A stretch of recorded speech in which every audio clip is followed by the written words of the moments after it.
Axis Cam, formerly PD Cam, player, captain, coach, architect. Something like that, sure. We're going to go over everything here from Cameron's rise from 2022 being a trainee on PD to where he is now, which is basically, I would say, the most developed player that I've ever trained in terms of being holistically gifted. Player, coach, architect, Black Ops is what we're going to talk about today. This was the behind the scenes project that we were building around the time when we decided to basically move away from CFP. It was going on behind the scenes. We didn't know how we wanted to position it. We knew that we were moving away from strategy being a core component of the model, but we also had this thing behind the scenes. Cameron just got into Vegas last night. I said, we have to do a pod. This is going to be the premier MDA element of the Axis network. It's probably the only MDA thing that I will endorse through Axis. And so I wanted you here to discuss. Introduce yourself, please. So I'm Cameron Hickey. I'm a graduated industrial engineer, and I found I first became familiar with Detox because I saw you punting on the Solve for Why podcast. And everyone was punting, but you had the best thought processes. So I'd really been attracted to pursuing things where I can carve out my edge with things other than talent. That's been huge for me. So in high school, I said, I want to be really good at golf. Worked my butt off for 4 years. Never got to play districts, put my heart on the line. And I realized that I absolutely have the grit, but if I'm going to be good at something and succeed, I can't lean on talent as a reason for that. So when I first got familiar with a lot of the detox, protocols, whether it be, somebody's like, hey, I got night vision, and he pirated it and he shouldn't have, or whatever it is, just being exposed to it. Everything that I implemented, that I saw that was sort of publicly available from Detox, A, worked, and B, was presented in a way where I didn't feel like I needed talent to execute it. And that sort of has been a trend throughout my journey, start to finish. As I was attracted to Detox for protocols, and because I felt like I didn't have to have some, secret sauce or whatever to be good, I could just lean into the data and leverage that. And that's sort of how I've, done things, and probably will continue to do things throughout my whole career. How would you define talent before we move forward? Because you seem to latch on to something other than that. Yes. I think maybe the best place to start is, what are the two categories that define a high performer in poker? In poker? I mean, I think poker is... well, talent being one of them, I guess. And then I'm wondering what your mystery box is. How would you label it? So I would say talent... I would classify talent as something that is an ability to execute something that most people as a baseline would be unable to execute, and that preparation isn't a dominant factor in that. Mm-hmm. So trying to think of an example of talent. So I guess, some people, if they, were like me and played golf every single day, right, and played, did their best, it's possible that they could just suck at it. So I would say talent is a factor there. They do not have talent. They would not have talent. No. Things that are where whatever it is can be built in a non-athletic way, I would say does not require talent. So for example, I don't think memorization requires talent. Sure, you can be hit on the head, but overwhelmingly people can remember things, right? So that's something that doesn't require talent. The process of, I don't know if it was to like tear down a wall or something, right? A person with enough time and persistence could bring out a hammer and knock that thing down, right? And, but like swinging a hammer isn't some high performance thing that only a few can do. So for me, yeah, I guess that's how I would separate, talent from not talent. It's all about, is this thing achievable through, or how achievable is the thing through brute force? Interesting. Yeah. Jungle was on the pod last week, and I had him on a rant about something similar where I was asking him, how would you describe your ability to go through a lot of downswings? I mean, if you think about how many hands he's played over 15 years, he was on the leading edge of exploitative play even before MDA. Mm-hmm. And I asked him something like, how did you navigate that without losing your mind? Because what most people without talent do is they change their strategy every 100,000 hands based on what feedback they're getting. So it seems like this is a dimension of talent that the player who doesn't necessarily need MDA has access to. Yeah. MDA I've always thought as like, this is for the guy who didn't want to rely on intuition. So maybe intuition and talent are sort of like hand in hand here. What's so interesting is poker is one of the times, it's because of the faulty feedback loops. Most of the battle of poker, I think, is seeing what data is actionable and what isn't, right? So if you have someone who's talented and someone who's not, maybe they each try to shoot a basketball. The feedback from that is perfect. Like, oh, I moved my hand in a certain way and then it went to the left, or oh, I jumped too early or didn't release it at the right time. Right. But in poker, it's some guy who's hurling some nonsense can make a basket and win the pot, so to speak. So much of the battle of poker and why I think poker is one of the spaces that's the least talent dependent is because so much of it is just the feedback loop. So I watched that, and one of the things that I thought was interesting was I felt that the skill wasn't as much talent, but like you said, like if you are, taking a very exploitative approach, it'll go well sometimes and it won't go well other times. So most of the battle of how to even interpret the feedback is over what time horizon should I be saying that something is or isn't working, and really being in tune with the math. Like, for example, if we took anecdotal evidence for should I ever call a bet, anytime you have the option to call a bet, your pot odds are less than 50%. Right. You're supposed to be losing, right? So it's almost so that, whether it be intuition, whatever talent, whatever you want to call it, that breaks down more in poker than anything else, which is why I feel poker is much more of a data game than a talent-based game, because so much of it is just what feedback is even actionable. Okay. Makes sense. So that's why you gravitated towards MDA. I think that's established, is that you were a systems guy. Yes. More than a talent guy. 100%. That's where you wanted to place your eggs.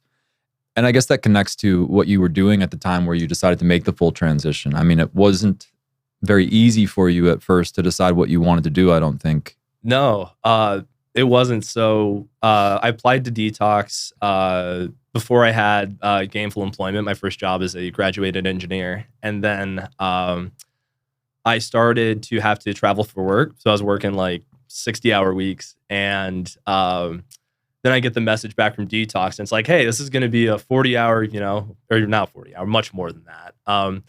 A sizable commitment if you want to join the team. What do you want to do? And I was like, well, I'm not going to let this opportunity slip. So it was just a whole lot of, working with people, that working all day, and then poker every moment, I had at night. I might have gotten a little lost. Where was the question? Well, I'm trying to think of the timeline, because you joined at around the time where we started implementing quarterly cuts. Yeah. Oh, yeah. Which is probably why you got that message, because that was the message that we were sending to the new flight that you joined. It was around the same time that you joined that we were like starting to crack down on requirements. Yeah. We had really loosened up recruitment expectations. It was a huge mistake. You came on at the time where we had begun the process of cutting the team down from 85 to where it ended up, which is about 20. Yeah. Yep. So you were sort of the first flight of the stricter requirements. And I think you had maybe to make that choice at that time of like, am I fully all in on this? Because it really wasn't a stage where if you had another job, you were going to make the cut over the next couple of years. 100%. Yeah. And that was something too, where, it was going to be hard, but I also wasn't going to let the, opportunity slip, from years before, I got accepted. Like I said, seeing on the Solve for Why, hearing about the Detox guys, I said like, this would be my dream. Like, this is something I would want to do. Right. So, and I think this is also a mindset thing that separates the high performers from the low performers is the high performers will say, how will I succeed in spite of my circumstances? And the low performers go, do my circumstances allow me to succeed? Right? If I took the circumstances, do they allow me to succeed frame, I would say, I've got a girlfriend, I'm working 60 hours, a week. Like, this is not going to be realistic. Right. But instead, it's like, how will I succeed in spite of this? It's like, okay, every time I get off work, I have to instantly hit the poker tables. If I have to, leave early from team dinners, whatever it is, like, I have to make this work. Am I going to go out and have, hang out with people, drunk, whatever it is on the weekend? Or am I going to say, I have to put in 6 to 8 hours, like on a Saturday playing, and poker is awesome. It's a great time. But when you schedule things and have to approach it in a systematized way to make those, times work, it becomes much harder. But like you said, with the people, being cut or whatever, like, I remember, coming in and hearing from him, it's like, oh, this guy's higher division. He can tell you some things. And then, a couple of weeks later, it's like, yep, he's out, So it was, and that probably, built grit for everyone who came in at that time, because it wasn't cotton candy land. It's like, this is real. We're becoming elite. We're trimming it up. Yeah, it was a tough time. I would say the culture was in shambles. Yes. Because there was so much uncertainty over who was going to make the next cut. There was no clear leader of the team at the time. That's what I remember. I was off the ground. It wasn't a time where I was really actively working with players. I had been moved into a different overhead position. I was working on other things. You were basically the first player that I think PD ever had who really assumed a captain position and didn't let go of it the entire way up. Like, we were at dinner every night, and I'll tell you, there is no other player on the team that every player would stand up from the dinner table just to greet when you arrive. That doesn't happen. We were out with how many people last night? 12, 15? Yeah. Like most of the team. You came from the airport. Every single guy on the team is loyal to you because of what happened over this 18 months where you basically transformed culture, also became top performing player, and somehow had the time to basically transform the entire methodology through a new engineering framework, which became Black Ops. Yep. So I think where it would be most useful to go next is help me understand what was going through your head as you were on the come up, and also realizing that you did have both an engineering gift and the motivation to explore a new framework, an expanded framework that could snap in over the place of the pre-existing MDA that Patrick, my younger brother, ex-physicist, who made basically the original profile for us, had left behind. Yeah, I think, so I have a serious passion for helping players, because my come up was painful in a lot of ways that it didn't need to be the case. So when I started in my playing, I sun ran through D1, right? So there were 5 divisions at the time. I got through D1 within a couple weeks because it was just going so well. And I literally told people when I got into D2, I'm like, don't treat me like I'm D2. I don't know enough of the D1 stuff yet. So that went amazing. And I put together a sheet for, calculating monthly EV. What do I need to make? How much volume do I need to play? And I also have to give a shout out to my parents, because I wouldn't have gotten through this period without them supporting me. I remember they were letting me live in the basement at the time, and I showed them these models. I'm like, I think I can, quit my engineering job and, do my thing and make this happen. They go like, okay, sweet. And you were playing what stakes at this time? 500 mil on a single site. A lowly single table MSNL player. lowly on Ignition. Just doing that. So I transitioned to being a full-time professional poker player. And within 2 weeks, I've gone on a downswing big enough that I couldn't play 500 mil comfortably. And pretty much no matter what I did, I was not going to be able to, cover monthly expenses, which was a terrible feeling. So I reached out to my teammates, and they said like, hey, here's some sites you could try, give it a shot, try these sites. And then all of a sudden I'm stabilizing and things are going well. So the feeling of, deep panic and stress at when things didn't go well when I first transitioned. Totally didn't have to happen. And that was something where that's one of my sources of passion is I want people's journey to be easier, right? So now when I'm talking to players and they're like, here's my financial situation, or I'm taking a shot, whatever it is, I can say, here's how much you want to put away. Here's what you don't do. Here's, what you want to make sure you are doing. Financial paranoia, I would put in that category you described, but there was another type of paranoia that you documented that I think was pivotal in making you have the motivation to create what you ended up creating. 100%. I'm talking about the paranoia of not knowing where you were being exploited. Yes, absolutely. So as I'm moving up, playing more and more spots, the thing that at the time Detox was the best at was getting exploitative data. So, we call them pot captures, right? How much fold, how much of the pot you win through a bet when they fold. Pause right there real quick and help them with a bit more detail for guys who never heard pot capture. Yeah. How does it pertain to hotspots? How do they work hand in hand? So hotspots are defined as high pot capture zones. So, and like I said, pot capture is how much of the bet how much of the pot you win through a bet. So, for example, if we were to say, hey, there's a flop hotspot here, it means that the overfold is significant enough that you will win X amount of the pot on average when you make this bet. Right. Sorry, that's perfect. Now tell me what equity hotspot bucket did for the pot capture framework, because that's another key term that you came up with around this time. Yes. So that was, we didn't have river protocols at the time. And very often, I think there just weren't very many standards for that. So to make a bet, two things that should always be considered are how strong is your hand, and then how much are they folding? Because if you have a very strong hand, but they fold, all your, targets for value, you shouldn't make that bet, right? So equity hotspot bucket was a system where, you estimate your equity, and then whether you have an amount of pot capture you're using. So for example, if you're playing against huge overfolders, that pot capture value goes up. Players who overdefend, pot capture goes much more down. And from that, you can plug that into a theoretical model that produces what is generally around the optimal bet size. That's math-based. It's solvers execute that with just like a little more nuance for balance. But that was the start of the River protocol that I think is the current staple of Black Ops. Yeah. And I would say that was the first thing you showed me where I was like, okay, this is something very innovative. Mm-hmm.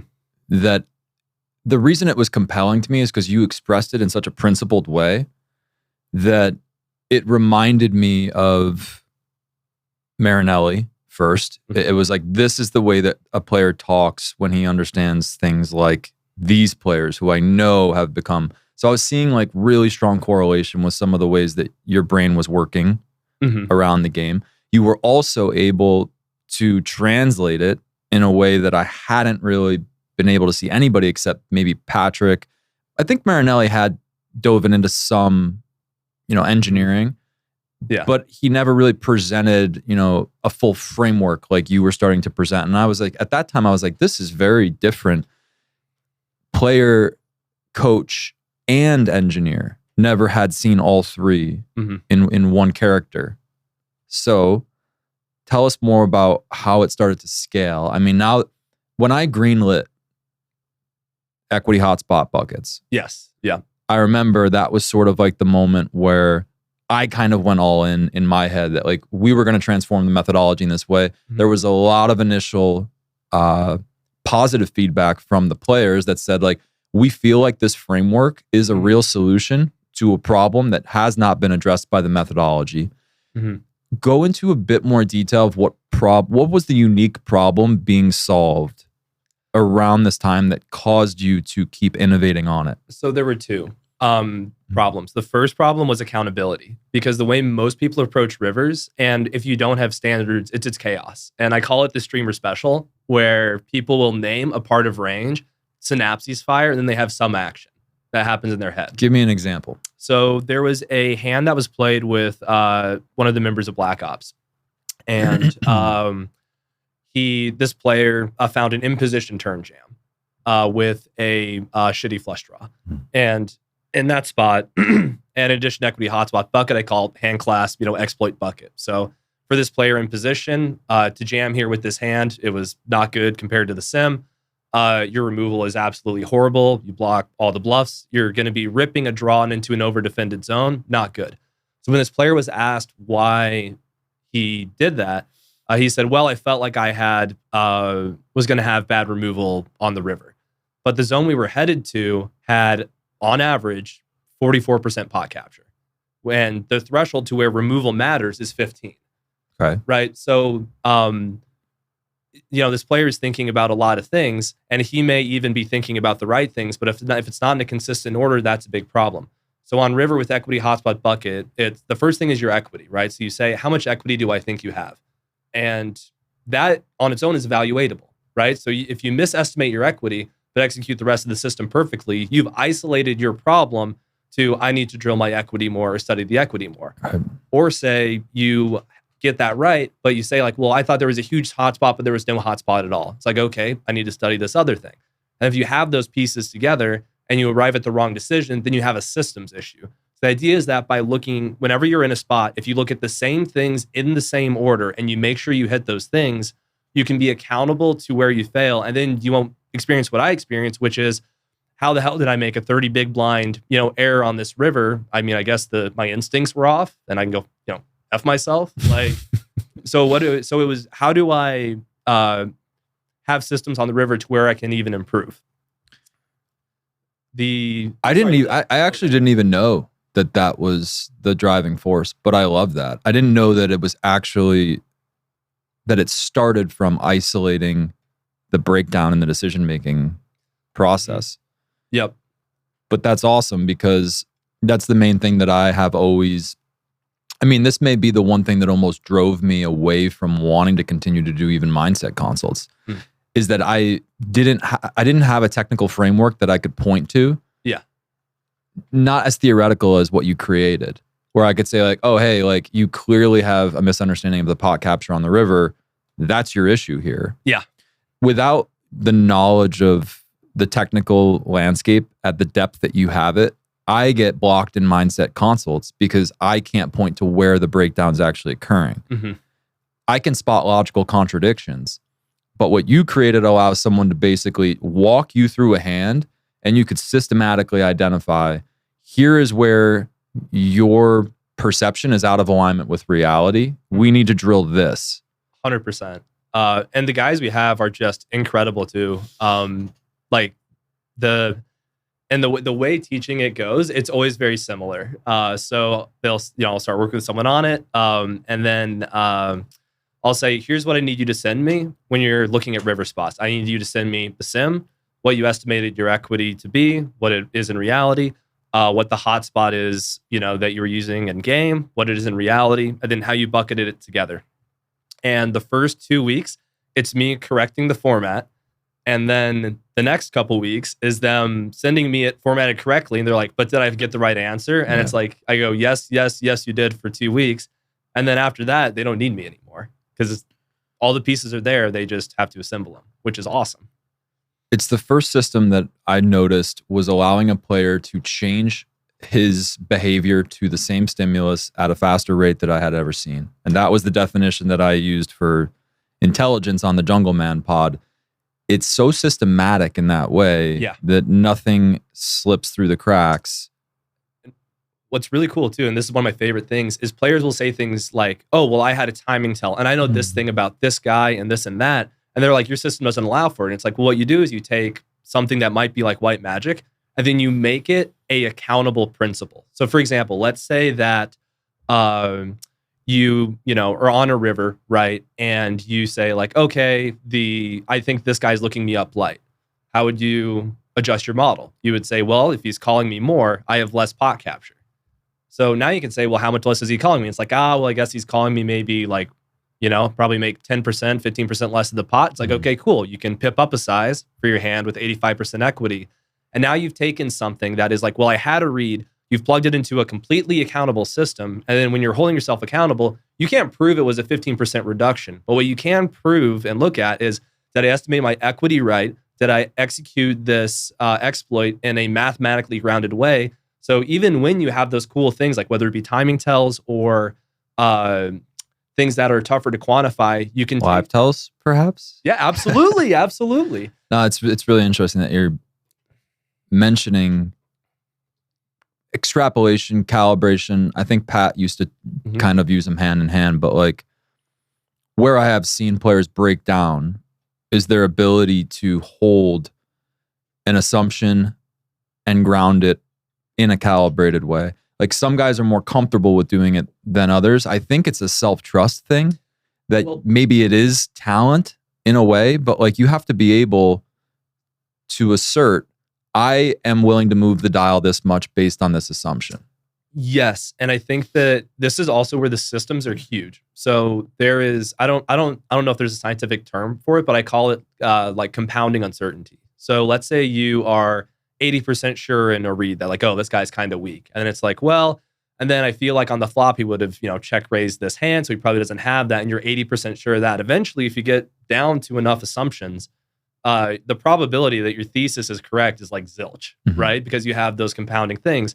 So if you have an exploitative framework that is like, here's the thing I'm going to introduce into the model at this point, you can say like whether something is uncertain enough that you don't want to mess with it. Like, so if you're sitting on the river and you're thinking like, do I bluff this guy? It's a low pot capture zone. I feel like I had a live tell and there's this other part of the hand. If you don't have a system for going like bang, bang, bang, you have a overwhelming sense of emotion hitting your neural net and you're not even able to isolate why you're feeling how you're feeling. Right. But if you go equity, my hand's a bluff, and then what are the pot capture properties? You just tick on down. You're not even thinking about whether or not to bluff. You've compartmentalized the stress of like, well, when I pull the trigger, I can get snapped. That we're not even worried about that yet, right? We're worried about what are the hotspot properties here, and then do we pull the trigger? The conviction, I think, is what builds from using this type of system. I think at the through line through all of the MDA work that we ever created and endorsed, for me at least, it was, does this help the player build conviction in their edge? Because if it does, then it bridges the gap between what you know you should do and your capacity to pull a trigger in the moment. Yep. Which is everything. Because I mean, if you think about the methodologies that broke down in the past, it's because the player would get to a consult, we'd be looking through a hand history and we say, why didn't you bluff this spot? And he'd be like, well, I thought I would just do it next time. Yeah. That is no longer allowed when you have a diligent enough accountability system. And I think that's what's changed in the new era of Black Ops. It's like, if you want to thread this needle, you can't just leave it at that. You have to have a higher preference as a player for exploring why you didn't take the spot. And if you don't, you're just not cut out for the next level. And this is the thing that it comes back to me about the jungle pod. It's like, if you listen to that pod and if you listen to Marinelli, all the blogs he wrote about grit, the through line for the high performer seems to be they have an extremely high preference for going 1, 2, or 3 levels deeper to get to the root cause. Why did this thing happen? What the hell is the solution? And how do I make sure I create a decision-making framework that it never happens again starting tomorrow? Not next time. And very often when people get nervous and freeze, it's because of a lack of understanding, right? So they might say, or a lack of like thinking through the whole thing, right? So if I'm, in a spot where it's like, oh, there's a hot spot here, and I'm feeling nervous that they're going to call, right? That's their signal to say like, well, why am I nervous? And it may be that you don't understand, what hotspots are, how they created. Okay, maybe we need to study hotspots. Maybe it's like, well, I'm scared to get snapped. It's like, well, do you understand your bankroll management well enough? Your upside and the downside, right? Like, sure, it sucks to lose, 500, whatever the amount of money is. But if you're aware of like how deep, that you're properly rolled, it becomes a lot less scary. So there's usually something there. And I think that's, like the high performers, especially in poker, it's not that they don't experience these emotions. It's that when they do, they say, like, why am I feeling this? What do I have to learn? And then how do I make sure, like you said, this thing doesn't happen again? And going through that process. Like the highest performers post the worst hand histories. I've got, there are old Discords littered with 40 big blind river errors. And it's because when you post those things, right, you learn the most, you're exposed, you do sit in that fear, but it's going through that and saying, why do I feel this way? What don't I understand? That makes you way better. Yeah, it's a devotion to wanting to resolve dissonance, I think. 100%. Yeah. Yep. There's something to that. As far as, I want to stick with the emotions for a second, because I think it's what informed the next level of the methodology. Yeah, 100%. Resilience. Yes. We have termed resilience in the past as, honestly, I think we were the first to start using it, and then it became sort of like a mainstream way of saying, is my strategy, which is probably MDA exploitative in this context, is it, I'm going to use a word I'm going to use the same word to define the word. What's synonymous with resilience? Is it fortified? Is it able to defend against counters? So I think resilience is about, what is your knowledge of your distance from theory? Okay. And should you even consider it? So one of the biggest things I see with players I'm working with is, when we're new, is we'll be on a river and they'll be going, well, I don't know if I should have a heart here. This doesn't seem great. And I'll go, dude, you have 7 high. And then we'll check the sim, and when you know it, it's a bluff in theory, right? So a lot of that, dissonance, it comes from not knowing that solvers bluff equity first and focusing on those things. So people will go too deep before they go macro. So the way a person would arrive at resilience if they were running like equity hotspot bucket, and let's say in a bet check bet, is you would say like, all right, my equity's 5%, cool. And then you would say, like, what's the hotspot? And that's when your profile first gets in there. So we have different PC thresholds for guys we coin, GTO fold frequency, over defenders, under defenders. Then you say, like, okay, well, here's that, pot capture. You need to say, like, okay, this guy's playing pretty close to theory. You have to establish that because on average, players aren't. Then when you're on the river, you have to say, like, this is a margin enough to where I would want to bluff. And I think that if he sees I'm over bluffing in this node, he can adjust. Because sometimes you'll be in a node that you are against, a balanced type profile. You've got some pot capture, but the node comes up so infrequently, it doesn't matter if you over bluff it because they can never know. They don't have the showdowns. Bet check bet is a classic example where, so the pot capture there versus those theory type opponents, from our calculations, is worth about 13% of the pot. But when you're playing against better players, they can for sure start to over defend if they need to. So that's sort of a sweet spot where you'd really want to know. So you have to go through this, whole thing, and you have to really prove that I even care about slowing down, and then that player can adjust. And then you would say, okay, in this node, to emulate balance, I would bluff these hand classes and value bet these hand classes. So for resilience to be, quote unquote, so I'm not a huge fan of like saying, well, how resilient should I be? Because we should be optimizing for every opponent. For some opponents, you want to execute resilience. But if you have Freddie always folds, right? And you're like, I'm rolling with ace high to bluff here. Like you are just objectively misplaying your hand. Well, I love that definition. I forget what you said exactly, but it should be the new definition of resilience because you defined it in a way that's actionable by rendering it irrelevant in situations where it shouldn't be used. So distance from theory, knowing it, and then knowing when it's useful to apply it and when you should throw it out. Yep. What you said about the guy who like forgets to bluff the 7 high, to me that sounds like basically a classic case of like missing the forest for the trees, which is like a common thing. Like 90% of the spots I work with on guys, you don't actually need to get down to the granular level of like removal or solver mixing or any of that, right? So like in the example of the bet check, where the guy is 7 high, the way like I would approach that spot is like, my equity is 0, hotspot, maybe there is one. And then I would say, this is a theory bluff because the solver is overwhelmingly betting with 7 high in these nodes because freaking 7 high. And then that's the whole thing. You don't have to think about the removal of the 7. Do I unblock the calls? Do I not? If you just zoom out to where are the theory bluffs coming from and do I have those, a lot of these become very simple. And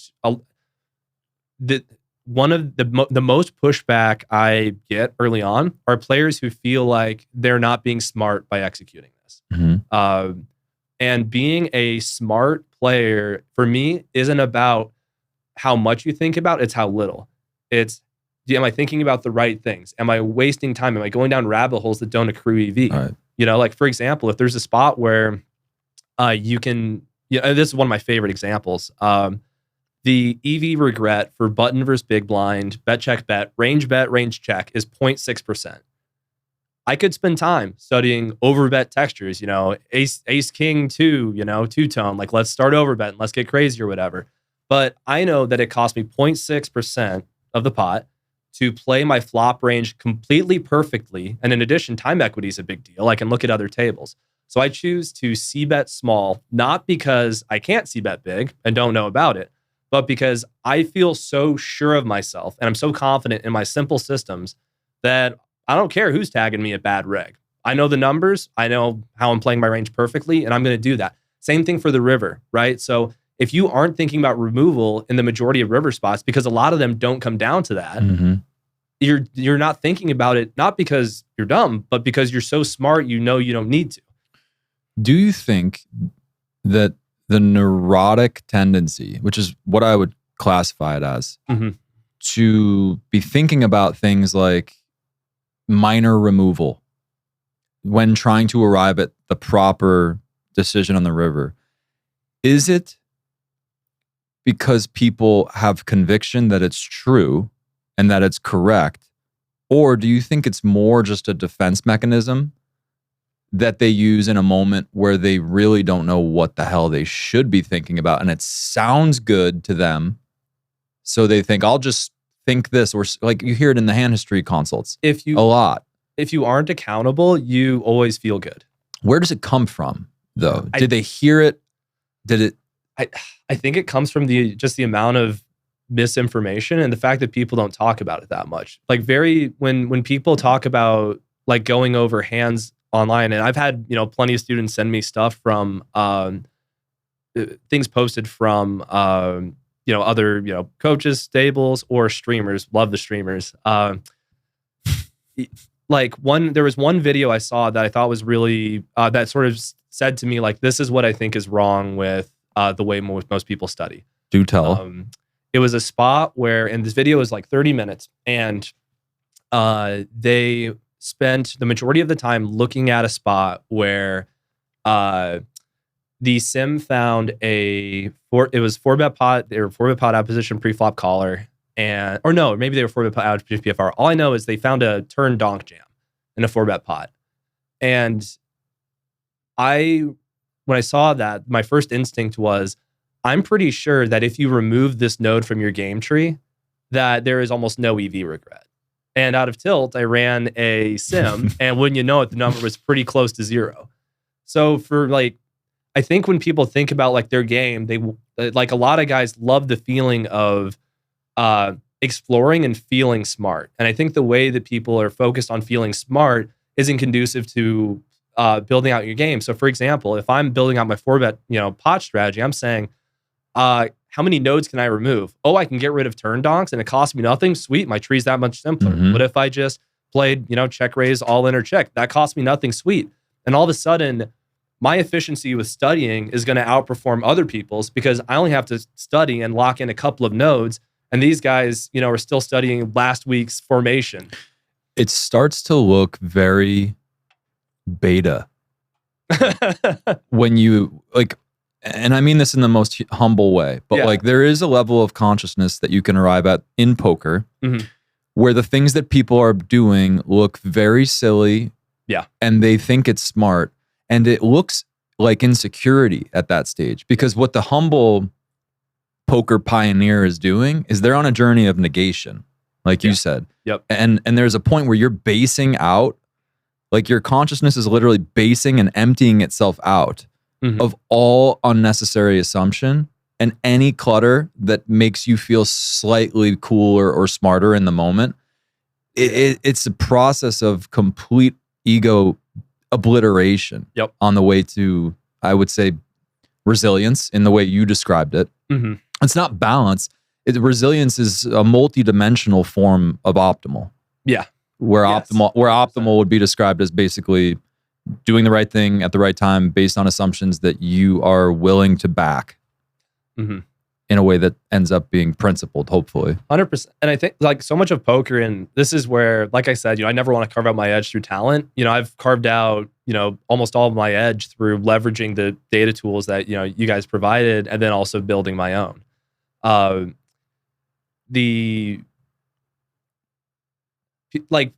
lot of it for players also comes from the fact that I don't think people know there's overfolds in theory. Like the current team is going to hate that I'm saying this because this is like if there is a bombshell that I think people aren't aware of, it's that there's lots of spots where in the sim it's overfolding, it's violating MDF. So very often, like when I'm talking to some of these players and they're like, "Oh well, I'm looking at my heart, I'm wondering if I should bluff here." It's like, are you aware that the hotspot is so big in theory that even in theory, removal kind of doesn't matter here? Yeah. So it's a lot of a lack of understanding and a lack of information on it. And there's just not a lot of river stuff that's that commercially available. Like if you go, GTO Wizard, there's not really river reports. And we'll have a demo a little bit later, but a lot of these things, when you get those river reports and you see like the common trends, and you have access to theory pot captures and where those exist, a lot of these spots become simple. But I'm not gonna, I spent 2-3 years playing with Poker Snowy and trying to, Poker Snowy Wizard, trying to do the whole solver thing. So I understand like the spirals a person can go on, and it sucks, but there's just not a lot of good information on it. And it blows my mind that people don't talk about it, because if you look at EV regrets on earlier streets, on a lot of flops, almost every hand is mixing, and then on the turn, the hands that tend to suffer the most from not finding barrels are the hands that are nutted. So if you're using the framework of me, of on the flop, almost doing whatever you want in a lot of spots, and then on the turn, you're going, me have good hand, me bet big, you have most of the theory down and you've captured most of your EV. But then when you get to these rivers, it's like, oh shit, here's where I'm seeing the 20 and 30 big blind errors. And strangely enough, data tools around the street where there was the largest EV exchange just aren't that commercially available. So I don't fault or feel like a lot of players are maybe even missing things. I think that a lot of that information just isn't available, and it's tough to study what you don't know. Tell me how this began to inform the most advanced river protocols that you're working with now. Absolutely. So the big thing I found with, or my frame when coaching at Detox, the thing I said was I want to get theory into Detox. So we had all these great exploitative things, all these great exploitative pot capture, but it's like, well, how far are we from theory? So the big engineering project I worked on was getting the theory pot captures and then building min exploit thresholds. The min exploit threshold is the midpoint between the theory pot capture and then the exploitative pot capture, which was great. But then I started to run hand class studies. And one of the things I found when I ran this was like for, button versus big blind, if you only bluff your trash, you are going to be like 60% weak. Weak refers to the bluffing part of your range if you're hand to note. So you're going to be massively over bluffing. If you bluff just your trash. And it's like, well, trash can be categorized in a lot of ways, for example. So like the hand to note definition is if the cards in your hand do not make up the overall hand class, which is like ace high or whatever, then it's trash. So like, for example, on ace high boards, if you're like, is this person bluffing their trash? And you see a lot of king highs checked in their trash, you go, oh, at a glance, this looks bad, but the king highs are supposed to be checking there. So the river reports rip through a lot of the uncertainty or random distributions of generating hand histories and then looking them in hand to note. And the level of detail we have is pretty incredible. So I think we're going to pull up real quick a example of that, some of the data here. So the spot we're looking at now is the 2-bet pot, B25 range on flop, check, turn, and then you have the opportunity to bet the river. So this is an example of some of the data work we've done. The color of the cell, the greener it is, that indicates it's being bet more. The darker brown it is, that means it's being bet less. You have your hand classes on the side. And what's super cool about this, and so far as I've been working, a lot of these spots are as stable as this. You just see that middle region that's overwhelming checks. And then you see in the green, like the hand classes that are being bet. So like at a glance, like when it's like, well, how long would it take me to like build the river protocol? Not too long, because the queen highs and worse are usually the bluffs, and you just see that, going across the board. Same thing with the value, right? So what Black Ops is kind of about is getting this data and assembling it in ways that you can build GTO protocols, and then combining that with the MDA to build out extremely optimal exploitative strategies. It does require a certain mental flexibility to do this, though. Absolutely. Like moving these dials, you're not going to have a perfect formula for any spot, because it's always going to make it necessary for you to make an assumption about something that you can't quite put your finger on, right? Yeah, absolutely. But I think that's what makes it, that's the barrier to entry, I feel like, to a super advanced methodology, is you have to be willing to trust a guess. Yes. And then keep refining a guess. Mm-hmm. And then over time, you basically just end up having conviction that your guesses are pretty close to what's true. Absolutely. And all this GTO work, it's all the baseline, right? And the act, for those who think Black Ops might sound interesting, we do require a console before considering joining the program.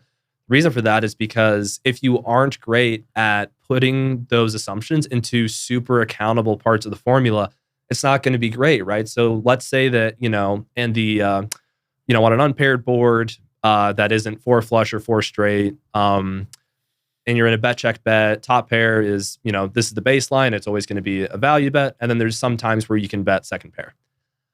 If you are against a player who you believe is over defending, right? And you go like, okay, well, how much? Well, maybe it's negative 10% pot capture. Then it's like, okay, so then if we're equity hotspot, bucketing, I know how much hands my second pairs usually have. My top pairs, it's like, okay, well, I should always be betting my second pairs, because those were thin margins before. Mm-hmm. Now that they're over defending, I can start to take those.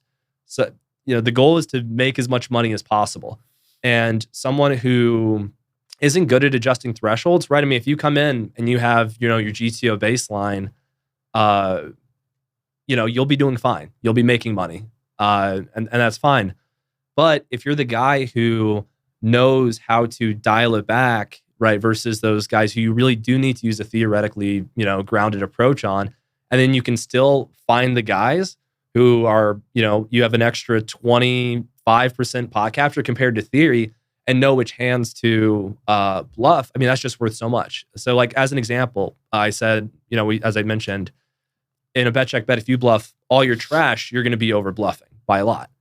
So if we have the, Freddie always folds, those are all just profit margin, right? So like if you're going to do something like mix with hand classes or something, right? That's just every time you find that check versus that guy, you're leaving money on the table. Mm-hmm. So, the point of the team is to, help players get rich and to, That's the part that I think goes back to missing the forest for the trees, is like the amount of justifications we've heard for missing a check when resilience shouldn't have, for missing a bet when you should not have been applying resilience in this moment.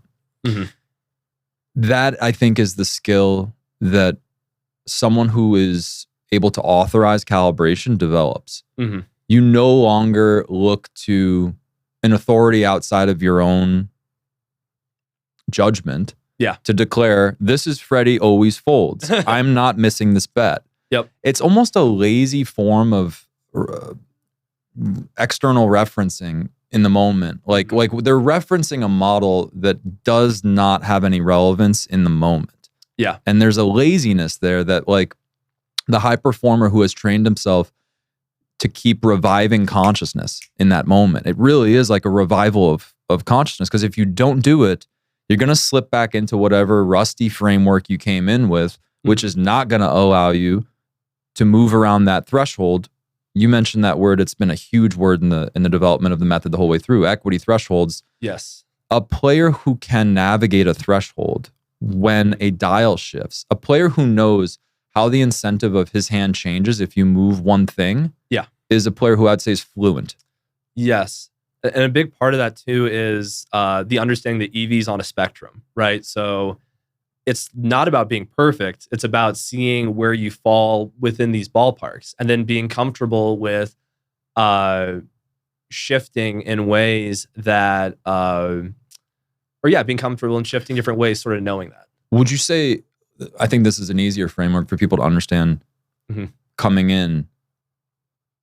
Level 1 seems to be, are you even shifting in the right direction? Like how many times have we seen people be in the total opposite direction of the way they should shift against the equity threshold? Yeah. Yep. So like, let's just get that figured out first. And then we can talk about calibration. Like I'm remembering like a thing where Galfon posted once, like, well, if you just don't do anything negative EV, that's a start.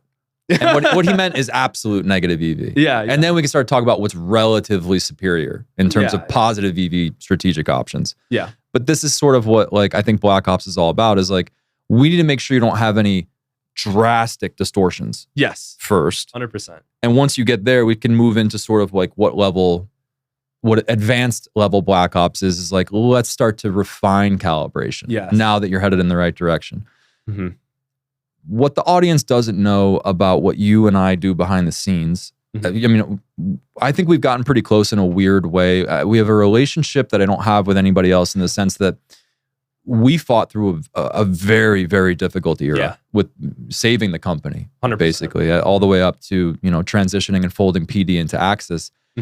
And that was a process of you and I almost losing our sanity daily with trying to like, break the paradigm that a lot of these players were in. And a big part of our, messages to each other were just like, we would just rage some type of, just to process our own rage. We would just like scream into the phone about like this consult we just got off to, and how we couldn't help this person understand this thing. And I feel like during that period, something shifted in us where I can say I developed a lot of respect for how you have such a standard for what a hand analysis needs to sound like in order for you to be interested in saving someone. And I think it was a weakness maybe that we both had for a long time, because I think if you look at my history, I had too much empathy for low performers. You could say from a bottom line standpoint, I would have made way more money if I didn't try to save low performers. At the same time, I think balances were gained from attempting that may not have been gained otherwise. You, I have seen, have a similar empathy imbalance, we could call it, where like if you have a trait weakness, it's like we're always trying to save someone for as long as possible until it becomes just completely apparent that we can't help them break this belief, or we can't help shift their perspective. And that's when you usually send me the message, or I send you the message that processes our inability to help. But I guess what I'm trying to get at here is that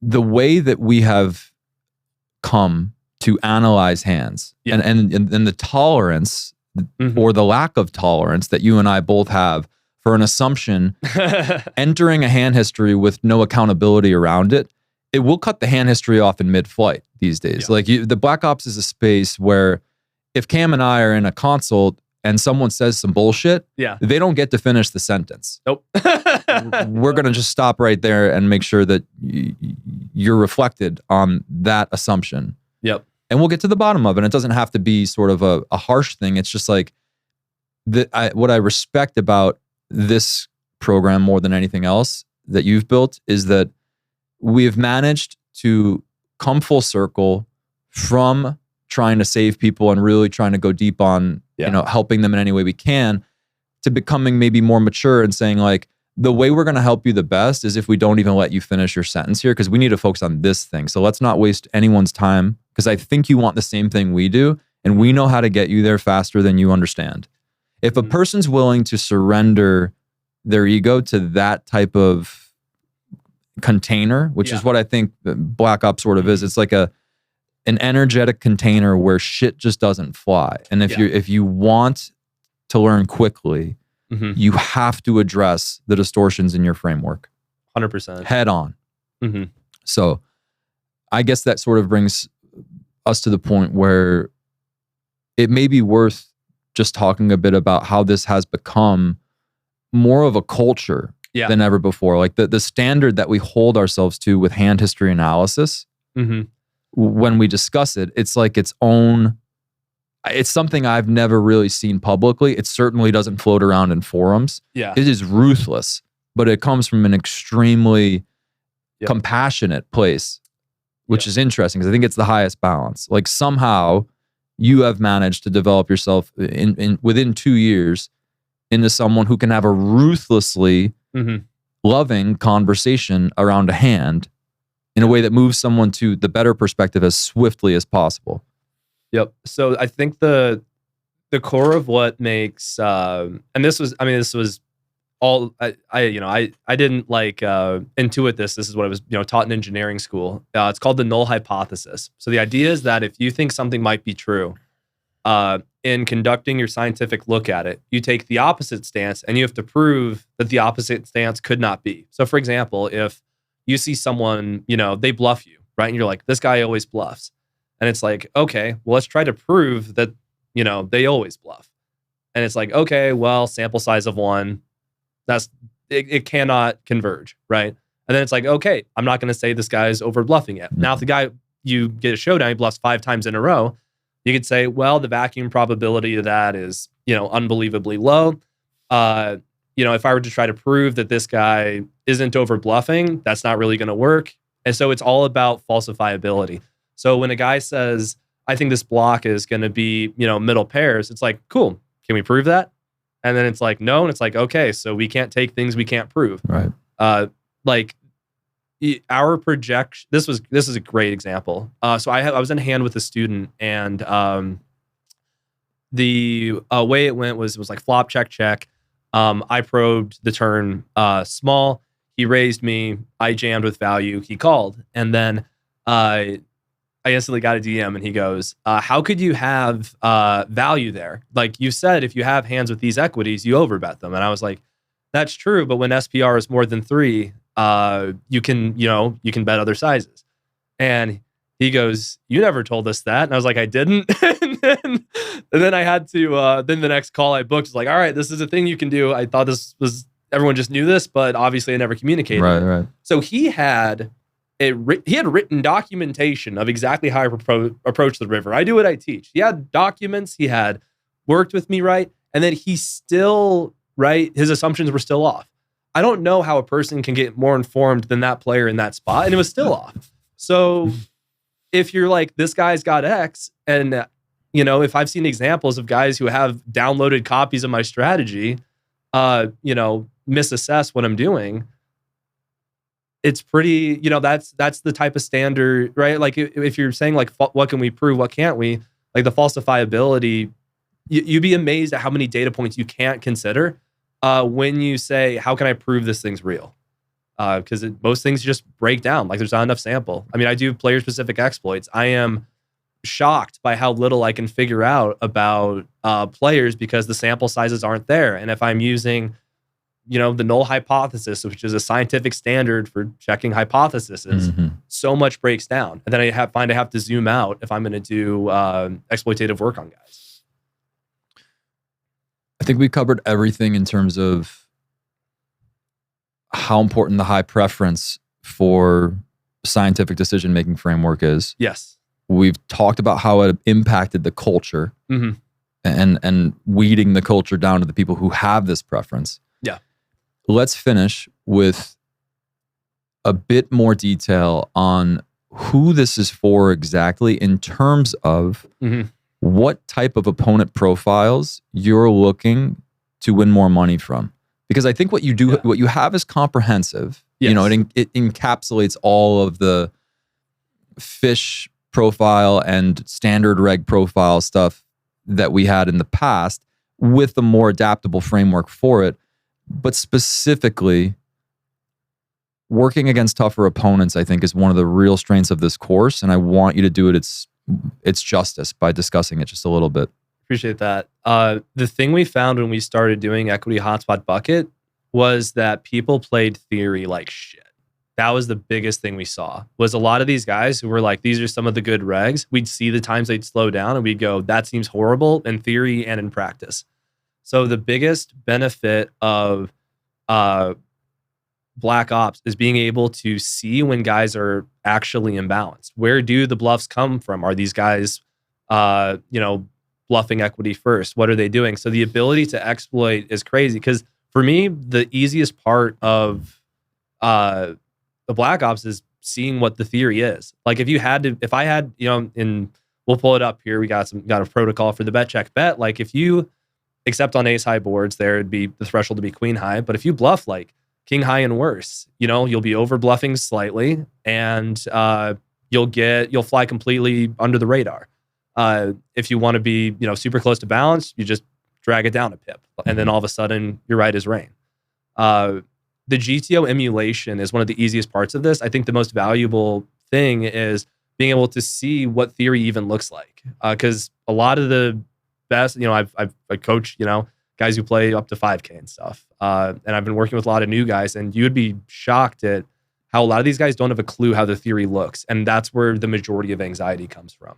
So I think that there are guys out there for sure. And I have, guys I play against regularly who I do think, know all the theory, know all their stuff, but the overwhelming majority really don't. And with a lot of the Black Ops data, it becomes clear who actually knows how the spots look like and who doesn't, in a way that you couldn't really see before, because for most people, this GTO vision over the river is just not that commercially available. Yeah. Okay, so you're spreading softer sites up to 5K NL. Yeah. Yep. But there are still some tough opponents that you play regularly that you've been sort of battle testing this absolutely against, right? 100%. Yeah. Yep. Guys who, played, in the Cash Game World Championship, guys who play up to, 20K plus. Probably some guys in the server, actually, that are battling with you without really knowing. Mm-hmm. So I bring that up because, you're the only engineer who's done something this high level who's also played basically full time throughout the process. Oh, 100%. And you've come up the ranks quickly enough in terms of what you've accomplished with doing this on the side. I don't think anybody can fuck with your knowledge on the topic. If people are interested in talking to you more about how the method works, tell us more about what the consult phase would look like first. Yeah. The consult phase is literally hand histories, and it's not a check of like, are you doing the equity hotspot bucket perfectly? It's a logic check. It's what are your frameworks for the rivers repeatable and accountable? That's the biggest thing. Like a lot of guys, when they get to the river, their brains just explode. They'll mention some portion of range and then try something. It's night and day when guys have the accountability and the logical frameworks for approaching rivers. It's not subtle, it's immediate. So a lot of these consults are just, are you looking at things in a way to where you can actually benefit from my teaching you? Because if I teach you, here's what, hotspots do to your strategy. Here's, what someone who's, over raising would do and how maybe you would dial back your, value thresholds or whatever. And that stuff just gets in the ether and isn't correctly compartmentalized. I'll just make that player worse. Like if you're already, letting your instincts take over, putting more information that doesn't benefit you isn't helpful. If I'm coaching someone, it's because I want to add a lot of money. I want to add to their win rate. I want them to make much more money.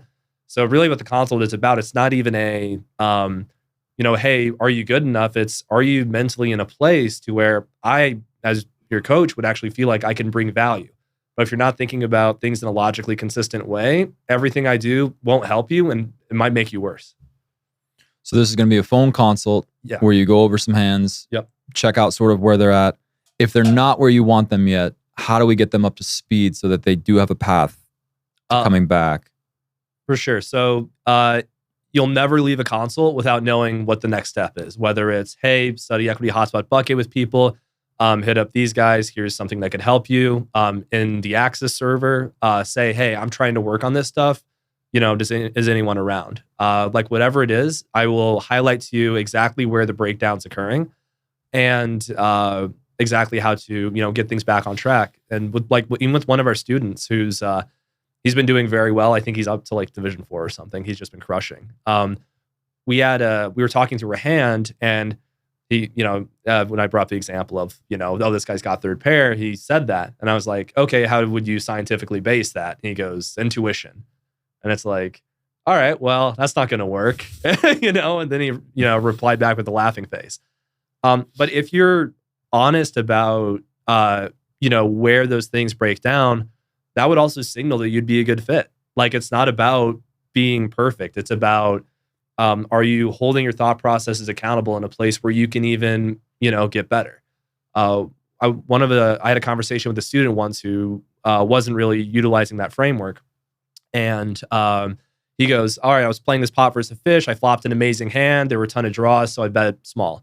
And I was like, okay, do you think fish, overcall or overdefend to the large bet on this board? And he goes, well, they overdefend. And I'm like, cool. So should we bet big or small? And he goes, big. I'm like, how are we messing this up, right? And it sounds ridiculous, but when you're lost in the sauce of decision making without, those logical principles or repeatable structure, it's so easy to mess that up.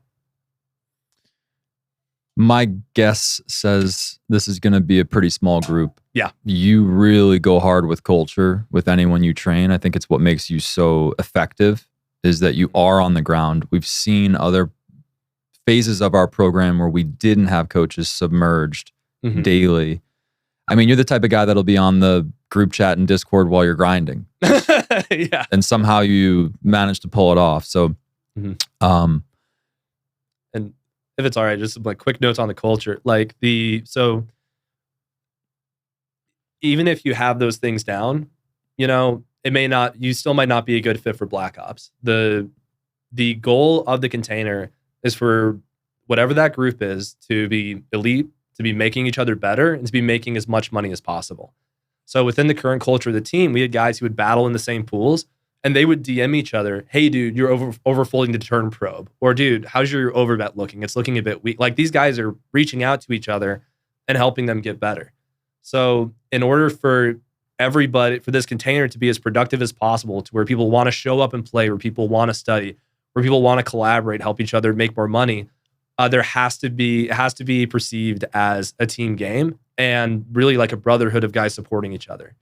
That's a total non-negotiable. So even if, I don't care how good you are, right? If you're not working towards this goal of helping everyone get to where they want to go, and that doesn't sound good, that's not going to be a great fit. If you're looking to focus on becoming known as the greatest player or something, as opposed to working on making as much money as possible, it probably won't be as good of a fit. We're focused, the way I'm measuring the best poker player and the way, the current Black Ops guys do is who's making the most money. So if there's, guys who are more interested in rolling huge C bets and getting in crazy spots and then missing the 5K games with the pop, that's not going to be a great fit. A quick note on that. A lot of guys think high stakes is just, moving up and playing more and more closer to the sim. And that's not true at all. What happens at high stakes is when that 2K and 5K game pops, you have less than 2 seconds to grab that seat. And sometimes it can feel even shorter. So it's all about how you even get in those great games. It's not about how good you are. The guy who's the, super studied solver nerd going down all these cool, rabbit holes, he's going to make pennies compared to the guy who's like, I will sacrifice a small amount of EV in order to play way more hands and then double my hourly. So that's also part of it too, is the goal is to make money and support each other in growing and playing as high stakes as possible. That's why I wanted to connect it to Axis, because I think it's the first time where we're solving for game quality and also upgrading MDA hand in hand. I do think they work together. I mean, it's pretty easy based on what you said to see how. If people want to get in touch with you, I'll just say it, damn it, Axis Cam. Yes, sir. He's in the channel now. You can do a consult with him, see if it's a fit. When is the first flight set to open? We're gonna kick it off the start of next month. So going to be letting everyone know, hey, if you're interested, we're going to do a free trial for a month, and then we're going to officially launch. So anyone who's interested in that free trial or getting in the mix, just DM me, hit me up, and we'll see what we can do. We'll make a channel. Once you do a consult with Cam, we'll add everybody in who got through trials. So July. Yep. Trials begin. Yep. Axis Cam, everyone. Probably, mark my words, the first world-class coach, player, and system architect. We've never seen it. You're hearing it here first. Thank you, Cameron. Appreciate you.